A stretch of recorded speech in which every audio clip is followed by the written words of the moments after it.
أحسنت ثابر، إلى الأمام. يقولوا صباح الخير. يا الله على هالنهار اللي مبلش من أوله. أنت ما شفت حالك كيف فايت مطاحشة تقول جاي تفتح جبهة؟ تماما أنا فايت حارب، بس يا حزرك ليش ما سألتني؟ لأنه بتكون حابب بنت جامعة على أساس مثقفة وفيها ريحة فهم، فجأة شو بتقلك بعد ما يكون ملتعن سلافك تشقيع هون وهون؟ بتقلك أنت ما حاربت مشاني. يعني المطاحشة على السيرفيس الصبح مانا حرب؟ تأمين شهادتك الجامعية مانا حرب؟ انك تأمن جرة غاز من عز دين الضوء مانا حرب؟ لك حتى ربطة الخبز إذا بدك تدبرها رح تساوي عليها 1000 حرب، وآخر شي بكل دم بارد شو بتقلك؟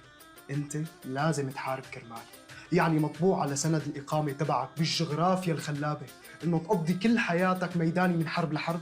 شو بها زينب؟ بدها ياني روح تقدم لها. هلا كلها العصبية مشان هيك، روح تزوجها. ليك هذا الثاني، شكلك أنت ما عم تعرف شو عم بيصير بالبلد. حبيبي الأب عم يزوج بنته لحدا ساكن برات البلد بيكون ما عنده بيت، بيقول له أوكي ما في مشكلة تزوجها. ليش؟ لأنه الحكومة الغربية ما بتترك حدا ساكن بالشارع، بينما إذا إجا حدا وتقدم لها من جوات البلد بيقول لك ما بتدق الباب قبل ما تشتري بيت، لأنه تأمين السكن ببلاد الغربة أسهل بمليون مرة من تأمين السكن ببلادك الحبيبة. لك أقسم بالله في حدا لعبان بالإعدادات، صار البلد محسوب علينا غربة وبرا البلد وطن. أخي أنا بدي أفطر، بدك تتركني أفطر على رواق ولا بدك تضلك ضارب بوس لفوت على غرفتي آكل؟